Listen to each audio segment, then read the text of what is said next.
Et bonjour à tous, aujourd'hui on se retrouve sur le BTC face au dollar et quel amusement de vous lire, on va en parler après mais moi je me suis bien amusé durant et bien finalement ces 10 jours sans vidéo, voire même bien un mois parce que clairement on pouvait ne pas faire de vidéo pendant un mois. On va analyser tout de même tout ceci ensemble sur le BTC, je vais essayer de prendre une fréquence bien entendu également plus régulière et plus finalement comme dit fréquente en fait. Et c'est à dire qu'on va repartir comme toujours, vous le savez en début de vidéo, sur des rétrospectives en fait pour voir où est-ce qu'on en est sur du long terme, du plus court terme. C'est à dire qu'on va tout de même repartir maintenant, il y a bientôt 6 mois à presque 7 mois. Donc on retourne, vous le savez, le 20 mars de l'année 2020. À ce moment-là, il faut le savoir, on était très bas dans les prix. On a atteint presque les 3900, 4000 dollars selon les échanges. Et par après, on voyait le rebond. On ne voit pas bien à l'écran parce qu'il y a beaucoup de dessins. Mais en gros, on était au moment de cet enregistrement vidéo aux 6645 dollars. Et par après, vous le savez très bien, ça s'est passé. Donc c'est merveilleux. Mais donc on voyait le rebond, suivre cette ligne jaune et atteindre, attention, deux objectifs de vente. C'est-à-dire que pour les traders, il y avait un long à ouvrir avec différentes zones de revente, les 90% de Fibonacci pour vraiment bien trouver une zone primordiale pour la flat et la deuxième zone de vente et non pas d'achat, attention il ne faut pas se méprendre, pas être dans le mauvais train et dans le mauvais sens du cours bien entendu, et également la deuxième zone d'achat ici au 123-127 qui représente les 12 500 dollars. On a atteint ces prix et maintenant on retrace à la baisse et on est déjà dans cette deuxième phase ici que vous voyez avec cette deuxième ligne jaune et on devrait continuer à la suivre malheureusement pour ceux qui espéraient des bull runs et des bull runs et des bull runs infinis à la baisse. C'est-à-dire que rien de compliqué pour les tout nouveaux sur la chaîne qui arrivent et qui ne savent pas en fait de quoi je parle et est-ce que ça correspond à ce qui s'est vraiment passé finalement sur le cours. Ce qu'on a fait, c'est qu'on a pris le Fibo comme sur la vidéo, on a mis le Fibo à la racine, ici tout simplement, et en fait la zone de vente sont soit les 90% de Fibonacci, soit également les 123, d'accord. Donc deux positions de revente, deux positions de take profit partiel, désolé pour les termes que j'utilise qui peuvent être un peu compliqués. Maintenant, on continue à suivre le plan, on va faire bien entendu également tout simplement le sous-décompte. Ce sous-décompte se situe sur un graphique un peu plus complet, c'est exactement la même chose, attention bien entendu, sauf que je mets ici en évidence sur ce graphique les sous-décomptes comme vous le voyez. C'est-à-dire que ce sous-décompte-là avait également été vu et d'ailleurs il met énormément de temps à se développer. Donc ici pour le moment, vidéo du 24 septembre et d'ailleurs la dernière que j'ai faite, mais depuis le 24 septembre, il n'y a rien à analyser de plus. C'est-à-dire qu'à ce moment-là, on avait atteint le prix plus ou moins, si j'essaie de voir à droite, des 10 150 dollars. On voyait à ce moment-là le rebond suivi de la ligne jaune, zone de revente donnée aux alentours des 10 600, 10 800 dollars. On a légèrement dépassé les 10 900 et puis par après, vous voyez bien, pour le moment, il y a une correction baissière.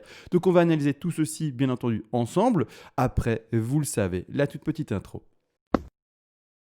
Et bonjour à tous, aujourd'hui très heureux de vous retrouver sur le BTC face au dollar. La petite intro, elle est faite et maintenant vous devez le savoir, je dois remercier ces personnes qui font des donations. Même si ça fait 10 jours que je n'ai pas fait de vidéo, il y a tout de même eu des personnes qui continuent à soutenir la chaîne. Vous le savez, en soutenant la chaîne, vous permettez finalement à celle-ci de perdurer dans le temps, de perdurer bien entendu sur finalement cette endurance qu'elle a depuis 3 ans maintenant. Vous le savez, quelqu'un qui est récompensé pour le temps qu'il partage, la pédagogie qu'il partage et en l'occurrence également les plans de trading et les plans d'investissement qu'il partage, donc c'est-à-dire moi. C'est quelqu'un qui va continuer, bien entendu, le plus longtemps possible. Merci à ces personnes qui font des donations comme dit. Et d'ailleurs, pour ceux qui ne sont toujours pas au courant, ça fonctionne par palier. Donc, c'est des donations, vous n'êtes pas obligé de passer par là, bien entendu. Mais si vous voulez aider la chaîne, vous pouvez. Et ça fonctionne comme dit par palier. Et vers les premiers paliers de donation, je vous envoie déjà en contrepartie pour vous remercier finalement de votre geste à mon tour. En retour, toutes les règles des lots en français. Je rappelle également, j'ai écrit ce PDF en français en peu de pages, donc c'est-à-dire de manière concise pour finalement en faire un énorme résumé et non pas vous dire voilà une encyclopédie en 12 volumes avec 400 pages dans chaque volume, vous allez avoir les volumes mais vous n'allez pas savoir finalement tout étudier et tout apprendre. Non, ici l'objectif c'est vraiment que la connaissance soit acquise le plus rapidement et donc c'est pour ça que c'est écrit de manière concise, facile, ça a été travaillé pendant un bon moment pour finalement avoir le résultat final que l'on a aujourd'hui finalement sur ce PDF. Maintenant que ça a été dit, etc., voilà, c'est parti, on agrandit maintenant l'écran. En gros, je vous le dis, j'aurais pu ne pas faire de vidéo et encore ne pas faire de vidéo pendant peut-être 2 semaines, 3 semaines, 1 mois, 2 mois, 3 mois. Clairement, le plan pour le moment est respecté à la perfection. Que voulez que je vous dise? Je fais des vidéos en plus maintenant parce que c'est vrai, il y a des traders, finalement des traders qui sont en swing court terme, voire même il y a des scalpers. Mais ça, bon, à mon avis, vous ne regardez pas mes vidéos, les scalpers, parce que vraiment, c'est comment dire, du trade en 15 minutes, en minutes, ou vraiment des intervalles très très courts. Mais ici, c'est vrai que il faudrait que je fasse des vidéos plus récurrentes, beaucoup plus fréquentes pour pouvoir assister également des traders. Actuellement, rien de compliqué. Je vous le dis, rien de compliqué. On est toujours dans le développement d'une baisse. Pour ma part aussi, pas mal de monde voit ici un triangle Pour ma part, ce n'est pas un triangle, attention. Je sais, en figure chartiste, vous allez vous dire simple, attention, j'insiste sur les termes. Vous allez vous dire, mais oui, c'est un triangle, tu es aveugle, etc. On est d'accord, on est d'accord sur la figure simple de chartiste, donc c'est-à-dire sans utiliser les zélotwave, on fait une bête, excusez-moi du terme, mais c'est très simple, hein, il n'y a pas besoin d'avoir fait des études ou quoi que ce soit pour ça. On fait une résistance et on fait un support, donc résistance en haut et support en dessous. Voilà, on a un triangle, on attend le break en haut ou bas. Ça, ce sont des figures simples, c'est pas ce que je travaille moi. Vous le savez, mes analyses, c'est pas ça. Moi, mes analyses, c'est des zélotwave, pardon. Donc c'est des analyses entre guillemets un peu plus complexes parce qu'on utilise des Fibonacci, de retracement, d'extension, on utilise des vagues d'Elliott, des décomptes, des figures différentes, etc. Donc voilà, attention, ce que je dis qui n'est pas un triangle, c'est en figure chartiste Elliott, ce n'est pas en figure chartiste simple avec des supports et des résistances. D'accord, attention, encore une fois à mes propos. C'est-à-dire que pour ma part, ici, on est déjà normalement dans l'amorçage, si on peut appeler ça comme ça, de la baisse. Donc on a bien, ici le rebond. Hein, d'accord, donc on a eu le rebond qui était vu et qui a été vu dans la vidéo précédente. Donc on a eu le petit rebond ici jusqu'à tout simplement 11 200 $. Micro-retracement ici après baissier jusqu'à 11 150 et dernier rebond vu ici pour le sommet de 2. Comme indiqué, comme je vous le dis dans cette vidéo aussi. Donc petit rebond, ici, j'ai un peu du mal à parler je trouve, mais petit rebond ici de 2 pour remonter. Donc ici pour le moment, petit rebond de 2 pour remonter. C'est fait, c'est trouvé et maintenant on devrait amorcer enfin la baisse. Il est difficile, il est vrai, de casser le support. Je rappelle qu'il y a un support n'empêche oblique. Alors on ne va pas non plus le nier. Alors celui-là, je vais le retirer, c'est pas celui qui m'intéresse, mais on a des supports obliques bien entendu qui sont installés, qui sont vus également depuis un certain temps. C'est-à-dire que pour le moment, clairement, on est sur ce support oblique, j'aurais agrandi l'écran, et on joue dessus. Donc ici, j'essaye de le mettre proprement, on joue dessus. Pour le moment, on rebondit dessus, mais dans le meilleur des cas, et dans en tout cas la direction de nos shorts, c'est-à-dire dans la direction de nos trades, cette affaire-ci devrait breaker à la baisse et enfin breaker ce niveau, c'est-à-dire ce niveau de support, et continuer à descendre par après. Maintenant, il faut comprendre une chose également, c'est qu'en Elliott Wave, ça se développe lentement. Alors, beaucoup de monde également écrit parfois dans les commentaires, c'est quand que ça crache, maintenant le crash il est à venir, en tout cas on attend un terme rapide, c'est-à-dire qu'en fait il y a un petit amalgame également avec le terme crash. Les gens qui voient un crash, ou en tout cas quand j'utilise un mot crash, pour moi c'est juste une baisse assez forte du cours. Maintenant, d'autres personnes qui entendent le mot crash, pour elles au contraire, c'est vrai, c'est une baisse assez forte du cours, mais également dans un laps de temps très court, c'est-à-dire qu'en fait, quand elles veulent entendre le mot crash, et donc quand elles entendent le mot crash, elles assimilent cela à, par exemple, on va prendre l'exemple, ceci, d'accord?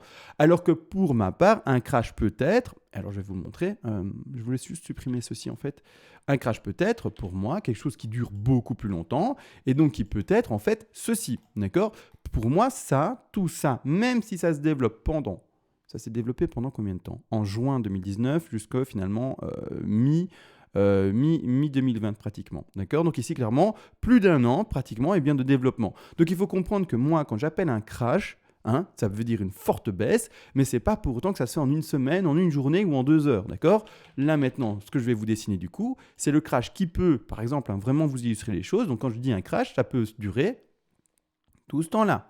D'accord? Alors oui, ça ne fait pas plaisir parce qu'on voit du coup que je peux assister sur un crash qui peut durer plusieurs mois, voire même peut-être une année encore. Alors je sais également qu'il y a un raccourci fait avec le halving, les fondamentaux, etc. et qu'on n'a pas envie de croire en ça.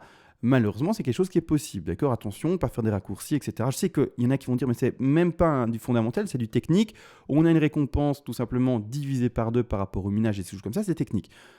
À voir, vraiment, je vous assure, moi, le fondamental et les pseudo-techniques du genre, j'y crois pas trop. C'est-à-dire qu'en fait, j'ai que mon analyse technique. Je n'ai uniquement et seulement finalement que mon plan de trading et mon plan d'investissement. Et toutes les autres choses qui sont à côté, je n'y fais pas du tout attention. Alors, c'est chacun son école. Moi, c'est l'ancienne école. Maintenant, si vous êtes une autre école qui mélangeait des choses, c'est-à-dire que vous avez à la fois du fondamental, à la fois du technique, libre à vous. Je dis pas que c'est mauvais, mais personnellement, c'est comme ça que je fonctionne. Je prends mon plan de trading, je prends mon plan d'investissement, je fais attention à rien d'autre. Qu'il y ait le président, qu'il y ait le Covid, ou qu'il y ait, peu importe, quelque chose, un Trump, pour dire par exemple, ou d'autres choses, ça ne me regarde pas, je ne regarde pas à ça, je mets mon plan de trading et puis c'est tout. Comme petite analogie quand même, petite en tout cas comparaison quand même, avec par exemple le S&P 500. Le S&P 500, malheureusement, je n'ai pas préparé la vidéo.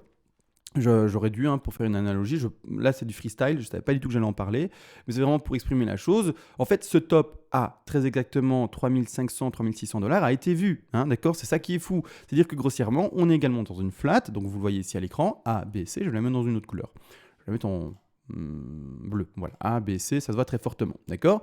On est également d'une flat. On rappelle, les flats pour le BTC, pour les cryptos, ce sont les 123. D'accord? 123, 127. Donc là-dessus, on met son Fibo, au boum, on le place, on va là en haut, et la zone de vente, raté, voilà, et la zone de vente, ce sont les 123, 127. Attention, sur tout ce qui est actif traditionnel, ce n'est plus les 123, 127, ce sont les 113. Et alors, on va faire le travail, bien entendu. On va mettre le Fibo, rien de compliqué, hein. Je dis on va faire le travail, mais c'est fait en 3 secondes. On met son Fibo, attention, je suis en reverse pour ceux qui se posent la question. On le place, et la zone de résistance horizontale sont les 113. D'accord? Plus les 123. On n'a pas atteint les 123. Les 123 sont les cryptos. 113, ce sont les marchés traditionnels. Boum, on touche les 113, on les dépasse un tout petit peu, on place son top, et par après, retracement. Donc ici, la même chose sur le S&P. Je m'attends à avoir sur le marché américain des baisses et des continuités de la baisse. Et peu importe qui est le président maintenant, qui soit proche des élections, etc., qui ne sache pas ce qu'ils vont en faire, reporter, pas reporter, président mort, pas mort, j'en sais rien et j'en ai rien à tute. Moi, mon analyse technique me dit, tu vends à 113, tu vends à 113. Attention, on parle de trading, hein. Les investisseurs, c'est encore autre chose, d'accord? Les investisseurs, vous attendez quoi? La baisse, donc ici on est sur le S&P, mais c'est la même chose sur le BTC, et vous attendez les paliers d'achat, et vous achetez petit à petit, d'accord? Et vous rentrez dans le marché, quand en fait le marché baisse, quand tout le monde panique, non, vous vous dites, tant mieux, en fait, j'aime pas utiliser ce terme-là, mais pour vraiment illustrer ça de manière simple, c'est les soldes, le cours descend, je commence à acheter, tout le monde vend, mais moi je suis même pas finalement avec cet actif-là, moi je commence en tant qu'investisseur, à acheter la baisse, donc en fait, ici, quand ça va descendre, hop, on achète là. Ça descend, hop, on achète là.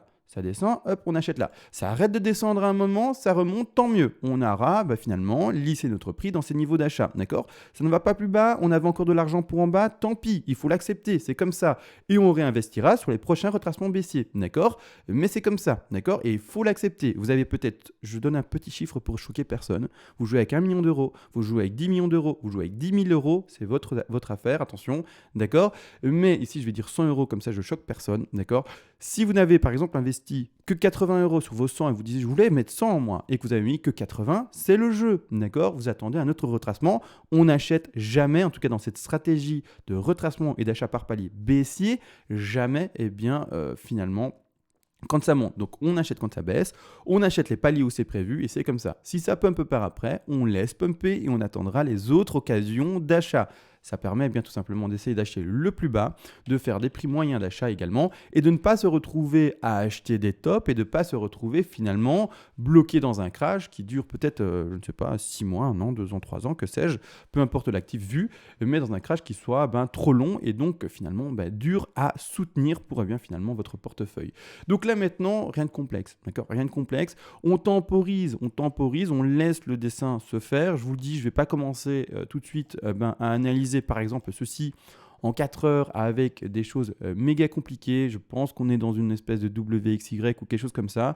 La 2 n'est même peut-être pas finie et on devra peut-être la reporter plus tard. On laisse ça se dessiner. Cette affaire-ci à l'horizontale, il faut bien le comprendre, hein. Donc ici, on s'ennuie depuis le 5 septembre. Il n'y a rien à dire depuis le 5 septembre. On a fait la petite analyse ici pour revoir le rebond. Maintenant, depuis du coup, on fait la vidéo du 23 septembre, 24 septembre, il n'y a rien à dire. On est à l'horizontale, on cherche un sommet de 2. Ce sommet de 2-là sera invalidé quand? C'est-à-dire que, rappelez-vous, on a ouvert et on a montré une position de short. C'est-à-dire qu'on ne voyait pas la hausse, hein, faut le savoir. On n'était pas du tout là pour la hausse, pas du tout. Également, beaucoup de panique pendant ces 10 jours. Qu'est-ce qui se passe? Ça va monter, ça ne fait que monter. Voilà, il y a des petites bougies rouges et maintenant tout le monde est bear. Encore une fois, très émotionnel. C'est des réactions. Dès qu'il y a une petite bougie verte, mais ça ne fait que monter. Dès qu'il y a une petite bougie rouge, ah c'est main, il avait raison, ça a une bougie rouge.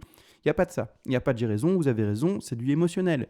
On met son plan de trading, on laisse faire le cours. On a ouvert son trade à une bonne position, avec une belle exposition, avec un bon risque management. Il n'y a pas de raison de clôturer également son trade. Donc ceux qui sont rentrés en trade, en short à 1008, même j'en ai lu une personne ici qui avait dit j'ai ouvert un short à 1009, là magnifique, 1009 c'est vraiment propre, mais peu importe, son short, s'il est bien géré, s'il est bien inscrit dans un risque management, il n'y a aucune raison de le clôturer, aucune.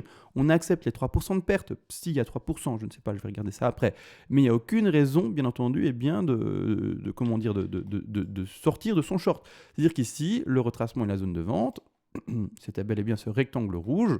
Vous pouvez regarder la vidéo précédente, tout a été fait, donc c'est la vidéo d'il y a 10 jours. Je vous le dis, aujourd'hui, je pourrais ne pas faire de vidéo pendant encore un mois, je crois. et que la vidéo d'il y a 10 jours serait encore d'actualité. Donc ici, zone de vente ici, 61,8 vraiment pour être vraiment propre dans son retracement de 2, à 10 800, en tout cas la zone est donnée ici. On va retrouver en fait un sommet de 2 un peu plus haut, il est vrai. Maintenant, encore une fois, on n'oublie pas, hein, c'est important de le comprendre, le stop loss qui est positionné, alors je vais le dessiner, positionné en double top, attention, par rapport en tout cas la time frame dont on parle, donc en double top par rapport à ce 19 septembre, on met légèrement plus haut comme ça, voilà, on met eh bien son stop loss, et quand en fait on fait un short, attention les investisseurs, c'est pas à vous que je parle, encore une fois, si vous comprenez pas les termes que j'utilise, c'est pas à vous que je parle, hein, d'accord, les investisseurs c'est complètement autre chose, je parle aux traders, si vous comprenez pas les termes techniques que j'utilise, c'est que vous n'avez pas les outils et que vous n'êtes pas un trader. Je sais que ça fait peut-être pas mal à certains de dire mais si je suis un trader, non. Si vous n'avez pas les outils que j'utilise, ou en tout cas que j'explique, vous n'êtes pas un trader, d'accord. Donc ici, on simule notre short aux alentours de 10 792, 10 800, peu importe. On met ceci, une exposition de 3,96%. Et en fait, ce que je veux surtout expliquer, c'est que quand quelqu'un ouvre un short, il ouvre son short ici, on accepte dans ce plan de trading que le cours continue à fluctuer, j'ai eu du mal à le dire, à fluctuer dans toute cette zone-là, d'accord ? Et puis après, peu importe qu'il aille un peu plus haut que la zone de short ou pas, on accepte toute cette zone-là, toute la zone rouge ici, d'accord ? C'est-à-dire que tout simplement, quand je vois des gens qui malheureusement paniquent, etc., je me dis mais pourquoi ils sont rentrés dans le short alors qu'ils paniquent parce qu'on est juste légèrement au-dessus de leur point d'entrée, leur point de sortie, c'est-à-dire qu'en fait, on accepte toute cette position de short, toute cette position de prix, on l'accepte. On dit, on rentre dans le short à 10 008, mais si ça monte à 10 009, voire même à 11 000, ce n'est pas un problème. C'est la position calculée et c'est là qu'on veut shorter, c'est-à-dire vendre le marché à crédit, d'accord ? Et par contre, quand le BTC ira au-delà de ça, hein, en fait, de son stop loss, là, on n'acceptera plus et là, on sort, on prend sa perte, on prend tout simplement ce qu'on a calculé, etc. et on accepte, d'accord ?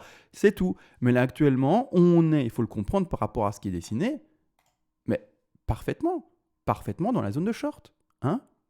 Boum, tout ça, on l'accepte. Et là, le prix, il est dans la zone de short, même si la position de short ouverte est là, d'accord ? On est parfait. Parce qu'après, qu'est-ce qu'on joue ? On joue tout simplement, la baisse. La baisse qui est ici à droite et qui devrait aller voir, il faut le savoir, assez fortement bas.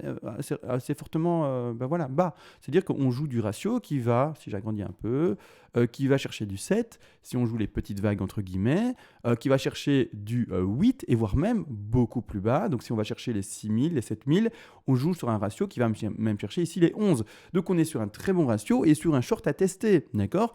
Maintenant, si jamais, encore il faut le rappeler également, si jamais on pète ce niveau de stop loss à 11 200 $, plus ou moins, ça dépend des échanges encore une fois, il n'y a aucune raison de forcément voir également un bull run, d'accord ? On en parlera comme ça devra arriver, mais il y a potentiellement une figure plus grande encore qui est juste une consolidation également avant un nouveau crash.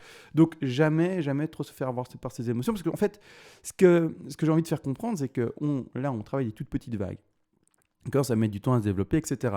Mais là, il faut comprendre que ce qu'on a développé, alors je vais sur un graphique du coup un peu plus net, mais c'est une magnifique ABC en flat, d'accord, ici en jaune, ABC, magnifique réaction sur les 123-127. Quand on a quelque chose d'aussi magnifique, mais en termes de macro, on s'appuie sur cette macro-là et on va chercher ces objectifs et on ne change pas d'idée, mais on ne change pas de position, on ne change pas dans sa tête, on short en long. Donc en gros, on ne parie pas à la baisse, on ne parie pas à la hausse, on ne parie pas à la baisse, on ne parie pas à la hausse, comme une toupie, d'accord ? On prend ses positions, on privilégie une des positions. Si en tout cas on veut prendre des positions entre guillemets long terme, sur une semaine, 2 semaines, 3 semaines. Si vous faites du day trading, voire du scalp, voire du swing, c'est-à-dire en horaire ou des choses comme ça, oui, vous pouvez faire du long, du short, si vous jouez votre petit triangle ici, ou des choses comme ça. Mais il faut comprendre que la majorité, pas la majorité, mais le fil conducteur à suivre maintenant le plus important, c'est dans des positions de short pour ceux qui essayent de shorter le marché pour un plus long terme que 1 heure, 2 heures, 1 jour, 2 jours, d'accord ? Ceux qui jouent du semaine, du weekly, ou voire même sur des mois, votre position à prendre, c'est plutôt d'essayer de trouver le short, parce que c'est ça qui nous intéresse, c'est toute cette baisse-ci, d'accord ? C'est ça, et ce n'est pas les petites fluctuations possibles, parce que là, pour le moment, dans mon plan ici, tout simplement positionné, je ne vois pas ceci, d'accord ? En tout cas pour ma part. Et je vois au contraire une énorme ABC en macro. Donc voilà, c'est pour ça que j'insiste également sur un décompte baissier, non pas haussier, d'accord, comme vous le voyez ici à l'écran. Et tout simplement, on va continuer à suivre le marché comme il l'est, d'accord ?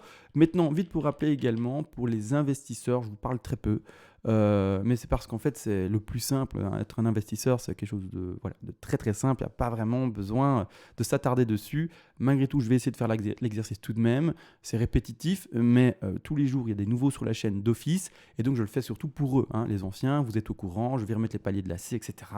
Rien de complexe, hein. Vous avez appris, et à force de m'écouter, bah, c'est tout à fait normal. Et tant mieux. Maintenant, vous saurez faire tout ça par vous-même. C'est-à-dire que vous, les investisseurs, les paliers de rachat finalement majeurs, c'est-à-dire les plus importants, sont les 61,8, les 100, 123 et 161,8. On n'y est nulle part là. On a atteint les 38,2.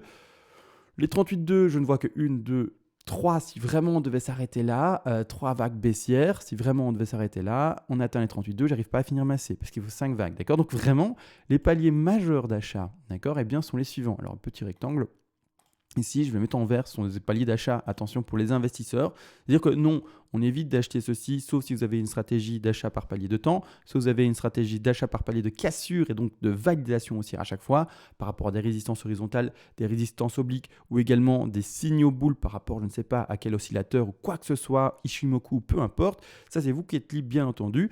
Mais ici, clairement, dans cette stratégie d'achat de bougie rouge, c'est-à-dire de retracement et non pas de FOMO, de j'achète quand ça monte, ça c'est le pire du pire, mais c'est-à-dire que grossièrement, vous devez acheter, ou alors dans cette stratégie-là, il faudra mettre un palier d'office à 61,8, c'est-à-dire au prix des 8 382 $, un peu plus bas également au prix des 100, hein, des 100, enfin 100 Fibonacci, pardon, mais donc c'est-à-dire en termes de dollars, on est aux alentours des 5 817 $, et également un peu plus bas, les 123 double bottom, c'est-à-dire oui, il faut du capital pour là-bas en bas. Je sais que voilà, ça fait un peu difficile à croire, mais c'est comme ça, il faut du capital. On les jette par palier, bien entendu, à 4246, et encore du capital pour là-bas en bas au 161, 8% de Fibonacci, qui sont les 1700. Ça veut dire, je rappelle pour les néophytes, que non, on ne va pas d'office à 1700, on achète par palier. Ici, en plus de ça, j'ai mis 4 paliers majeurs. Mais vous, en tant qu'investisseur, il vous en faut, selon moi, c'est vous qui êtes libre, vous en voulez en mettre 8, vous voulez en mettre 12, vous êtes libre, mais au moins 10 paliers, vraiment pour avoir un lissage vraiment correct finalement de ces points d'achat. Et donc ici, vous envoyez 4 majeurs, et mettez des mineurs, c'est-à-dire mettez des petits paliers mineurs. Par exemple, au 113, un autre palier mineur au 85,4, un autre palier mineur, ou pas ça que je voulais faire, vous avez compris, un peu plus haut également, c'est-à-dire au 76,4. Et vous achetez, donc c'est-à-dire de manière moins agressive, moins forte dans les petits paliers, c'est-à-dire que vous achetez du 5%, par exemple à 76,4. Quand on arrive dans un palier majeur, donc par exemple on va donner les 100, vous allez acheter par exemple 15-20%. D'accord. Attention, là je n'ai pas calculé la chose, mais ça fait un peu beaucoup. Mais à vous de voir encore une fois comment vous allez répartir tout cela. Mais voilà, il faut comprendre que vous devez acheter par palier à la baisse et vous pouvez bien entendu modifier également cette agressivité dans votre point d'achat selon le prix. Vous pouvez vous dire, ben voilà, j'achète de manière agressive sur les Fibonacci majeurs, sur les Fibonacci mineurs, j'achète plus que 5%, je n'achète plus que 3%, que sais-je, peu importe. Mais sachez une chose, c'est que vous devez avoir un maximum de paliers en tant qu'investisseur. Ça vous permet vraiment de lisser un maximum, finalement, votre prix d'entrée sur le marché. D'accord. Alors, maintenant que j'ai dit tout ça, pour les investisseurs, je sais que j'allais aborder quelque chose, ça me paraissait tellement important. Ah, ça alors, c'est dur. Je ne le retrouve pas, mais c'était très important pour les investisseurs. Bon, écoutez, si ça me revient, je le dirai demain. Je le dirai demain. Écoutez, je le dirai demain. C'est comme ça, je le dirai demain. Rapidement, pour clôturer la vidéo, on va vite retourner sur les gaps, pour ceux qui ne le savent pas non plus. Mais on a des gaps à combler. On a un gap qui n'est toujours pas comblé. Et oui, les gaps, il faut le savoir, ont 8 chances sur 10 d'être comblés. Je rappelle, le chiffre que je donne, c'est illustratif pour faire comprendre qu'on a plus de chances de combler un gap que non. Donc, ce n'est pas du 5 chances sur 10, ce n'est pas une chance sur 10 de combler un gap. C'est bien plus. Donc, je dis 8 sur 10 pour vraiment faire comprendre illustrativement que oui, quand il y a un gap, on doit s'attendre à ce qu'il soit comblé. Un gap, pour ceux qui ne savent pas du tout, donc les tout nouveaux sur la chaîne, un gap, c'est un creux dans le cours. Creux dans le cours, on en a un ici, d'accord, pour donner l'exemple. Vous voyez le creux sur les futurs, attention, donc si vous voulez voir les futurs, vous tapez ça, BTC 1, point d'exclamation, moi je pense que c'est bon. Et vous voyez ici qu'il y a un cours qui n'est pas complété. Il n'y a rien là, d'accord. Le cours a été recherché, rebondi, n'a pas clôturé complètement le cours, il y a toujours le vide et donc il est toujours existant.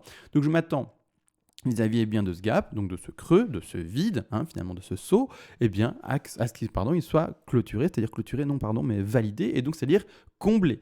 Ici, pas oublié, on a différents petits gaps également en time frame plus petite. Je rappelle également, c'est pas parce qu'une time frame et donc le gap est peut-être plus petit que c'est un gap qui est moins important. Un gap est un gap et point barre. C'est-à-dire qu'il y a un creux dans le cours, il y a un creux dans le cours. Qu'il soit pour vous grand ou petit, encore une fois, c'est une question c'est une question d'appréciation, d'accord. Je voulais faire voilà, je voulais faire une analogie marrante, je vais pas le faire parce qu'on est sur YouTube, mais à vous de voir ce qui est grand et petit, d'accord. Vous comparez pas aux autres, d'accord. Maintenant, l'analogie, à mon avis, elle est faite et tout le monde l'a comprise, mais c'est une question de point de vue. Vous en avez un petit ou un grand, que sais-je. Mais encore une fois, c'est une question de point de vue. Un gap est un gap, mais vous en avez un aussi, d'accord. Donc attention, il faut le comprendre. On a des petits gaps ici. Petits, peu importe, il faut les prendre en compte. Ces gaps-là sont situés entre les 7635 et également un peu plus bas les 6865 dollars, d'accord. Donc le cours a également 8 chances sur 10 d'aller le chercher, d'accord. Il y a tout de même 2 chances sur 10 qu'il n'y aille pas. Il faut comprendre également ça. C'est-à-dire que maintenant, ça va être un peu plus violent pour ceux qui arrivent sur la chaîne et qui sont pas du tout prêts. Mais on a un autre gap qui se situe plus précisément à 3500 dollars. C'est pour ça que je vous le dis. Mettez des paliers quand vous êtes un investisseur, eh bien, jusque là-bas en bas, jusqu'aux 1700 dollars pour le BTC, parce qu'il y a également un gap à 3500. D'accord. Il n'est toujours pas comblé. Il est là, il est discret, il est là. Bonjour. On a presque été le chercher d'ailleurs, il y a de ça maintenant, en mars 2020, donc il y a maintenant quelques mois. Mais on n'a pas été comblé ce gap. Donc, soyez prêts. Je ne sais pas comment est-ce que vous voyez le système, pas le système économique, mais la santé économique plutôt actuelle. Moi, je la sens pas bien. Je la sens pas bien. Maintenant, à vous de voir. Si vous voulez FOMO et acheter, vous êtes libre, d'accord, bien entendu. Mais soyez prêts à avoir ce petit gap également. Je vais vite le montrer. Je crois qu'il est visible en daily, mais pour qu'il soit encore plus visible, je vais passer en 4 heures. Mais soyez prêts également pour ce gap-là. C'est-à-dire, non, je n'annonce pas, et ça je l'ai déjà dit, d'office un BTC qui va à 3000, mais j'annonce que dans votre stratégie d'investissement et dans votre stratégie de trading, il vous faut un peu de capital pour là-bas en bas. Donc gardez son trade ouvert jusque là-bas en bas et gardez du capital à investir dans le BTC si jamais il allait aller en bas. D'accord. Plus que 5% si vous voulez, ou 10 ou 15 ou 20 si vous avez vraiment une perspective de crash plus fort. À vous de voir bien entendu. Maintenant tout a été dit, il me semble. Désolé, mais il y a tellement rien à dire. Enfin, en gros, je vous le dis, je pourrais ne pas faire de vidéo pendant 2 mois que si le plan est suivi, et bien suivi, voilà, enfin je veux dire, on complète petit à petit les vagues, mais je pourrais en fait m'abstenir de faire des vidéos et dire, regardez juste la vidéo d'il y a 2 mois, elle vous dit tout. Donc voilà, maintenant tout de même, je vais quand même, comme dit, faire des vidéos plus régulières, mais je rappelle, j'ai un petit bout en plus à la maison maintenant. Ça demande du temps, c'est bizarre, mais c'est comme ça. Il n'est pas autonome du tout, donc il faut tout faire pour lui. Donc voilà, ça demande du temps, ça demande des nuits, ça demande des matins, ça demande des journées, enfin bref, ça demande beaucoup de temps. Donc voilà, il faut comprendre également un peu mon absence. J'en profite quand il se passe rien. Je me dis, il se passe rien, que veux-tu que je fasse. J'ai autre chose de faire de mieux, en tout cas de mon côté personnel, il est vrai. Pas pour vous, mais en tout cas pour moi, je vois mon temps. Et je vous le dis, le temps, c'est précieux. D'accord. C'est pour ça également qu'il y a les donations. Comme ça, bien, ça récompense. Comme ça, je ne me dis pas également, je donne tout gratuitement, bénévolement. Et finalement, tu es le dindon de la farce. Je pourrais très bien profiter encore plus et faire d'autres choses. D'accord. Donc ici également, il faut comprendre, c'est de la passion. Mais cette passion-là prend beaucoup de temps et beaucoup chronophage. Et beaucoup, ça se dit pas. Mais fortement chronophage. Donc voilà, également pour ça qu'il y a les donations pour aider, bien entendu, cette perspective-là. Sur ce, tout a été réellement vu. Je vous laisse. Fini la logorée que j'ai de temps en temps en fin de vidéo. Et on se voit maintenant, je vous espère, demain. Ciao.